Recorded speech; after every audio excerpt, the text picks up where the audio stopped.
আজ আমরা কথা বলবো হইচইয়ের সেই গোয়েন্দাকে নিয়ে যাকে আমরা সবাই একটু বেশি ভালোবাসি। হ্যাঁ, কথা হচ্ছে একেন বাবু আর তার নতুন সিজন পুরুলিয়ায় পাকড়াও নিয়ে। কিন্তু সিরিজটা শেষ করার পর আজ মনটা একটু ভারাক্রান্ত। কারণ ভালোবাসা যখন অভ্যেসে পরিণত হয় তখন বোধহয় মান বজায় রাখাটা কঠিন হয়ে পড়ে। শুরুটা করি একেন বাবুর সেই চেনা নস্টালজিয়া দিয়ে। একেনবাবুর প্রথম দিকের সিরিজগুলোতে যে টান টান রহস্য আর সাসপেন্স ছিল তা সময়ের সাথে সাথে যেন কর্পূরের মতো উবে যাচ্ছে। আজ মানুষ একেনবাবু দেখে গোয়েন্দা গল্পের লোভে নয়, বরং একেন চরিত্রের প্রতি এক অদ্ভুত ভালো লাগা আর ইমোশন থেকে। কিন্তু মুশকিল হলো, শুধু ইমোশন দিয়ে তো আর দিনের পর দিন একটা সিরিজ চালানো যায় না। এই সিজনে রহস্য বা সাসপেন্সের লেশমাত্র নেই। চিত্রনাট্য এতটাই দুর্বল যে আপনি আগেভাগে এইসব বুঝে ফেলবেন। আমি ব্যক্তিগতভাবে একেনবাবু দেখি একটু ফ্রেশ কমেডির আশায়, কিন্তু সেখানেও চরম হতাশ। একই পাঞ্চ লাইন ঘুরিয়ে ফিরিয়ে বারবার একই এপিসোডে এতবার ব্যবহার করা হয়েছে, সত্যি বলতে পৃথিবীর কোনো সিরিজে বা সিনেমায় একই জোকস এভাবে বারবার রিপিট হতে আমি অন্তত আগে দেখিনি।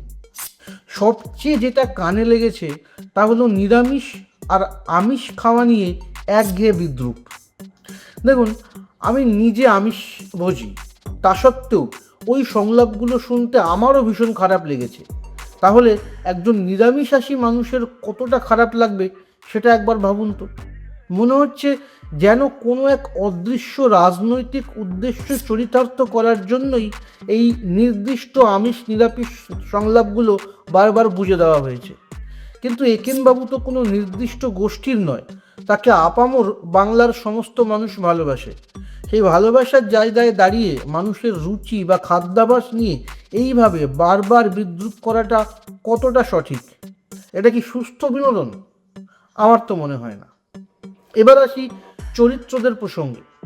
গল্পে একটি ছোট বাচ্চাকে দেখানো হয়েছে যে বেশ পাকা। বাচ্চাটি অভিনয় ভালোই করেছে, কিন্তু বড় রহস্য হলো পুরুলিয়ার প্রত্যন্ত অঞ্চলে এরকম সাউথ ক্যালকাটার মতো দেখতে ওরকম অ্যাকসেন্টের বাচ্চা কোত্থেকে এলো? গল্পের রহস্য সমাধান করার চেয়ে একেনবাবু বরং এই রহস্যটা সমাধান করলে বেশি ভালো হতো। বাকিদের অভিনয় বলতে অনির্বাণ চক্রবর্তী যথারীতি তার সেরাটা দেওয়ার চেষ্টা করেছেন, কিন্তু ওই যে দুর্বল স্ক্রিপ্টের কাছে অভিনেতাও অনেক সময় অসহায় হয়ে পড়েন। বাপি আর প্রমথ চরিত্রের কেমিস্ট্রিটাও এবার বড্ড যান্ত্রিক লেগেছে। পরিচালনার কথা যদি বলি সিরিজটাকে টেনে হিঁচড়ে লম্বা করা হয়েছে মাত্র। কোনো থ্রিল নেই, কোনো নতুনত্ব নেই।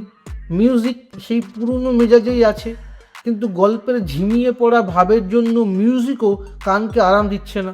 সত্যি বলতে আজ অবধি যতগুলো একেনবাবু রিলিজ করেছে তার মধ্যে পুরুলিয়ায় পাকড়াও সব থেকে জঘন্য। ভবিষ্যতে আর একেনবাবু সিরিজ দেখার আগে আমাদের অন্তত অনেকবার ভাবতে হবে। আপনাদের কি মনে হয়? আপনারা কি একেনবাবুর এই নতুন সিরিজ দেখেছেন? এবং এই ধরনের খাবার নিয়ে বিদ্রূপ, যাকে জোকস বলা হচ্ছে, সেটা কি আপনাদেরও বিরক্ত করেছে? এই সিরিজের রহস্য কি সত্যি আপনাদের থ্রিল দিতে পেরেছে? কমেন্ট করে অবশ্যই আপনাদের মতামত জানাবেন।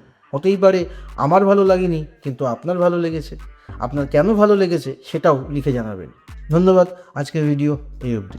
আপনার নিজের জন্য বা নিজের ব্যবসার জন্য পার্সোনাল বা বিজনেস ওয়েবসাইট তৈরি করতে চান, অথবা তৈরি করতে চান আধুনিক মোবাইল অ্যাপ, কোথায় যোগাযোগ করবেন, কিভাবে শুরু করবেন বুঝতে পারছেন না? যোগাযোগ করুন নিচে দেওয়া ফোন নাম্বারে। আপনার সমস্ত প্রশ্নের উত্তর পাবেন এখানেই।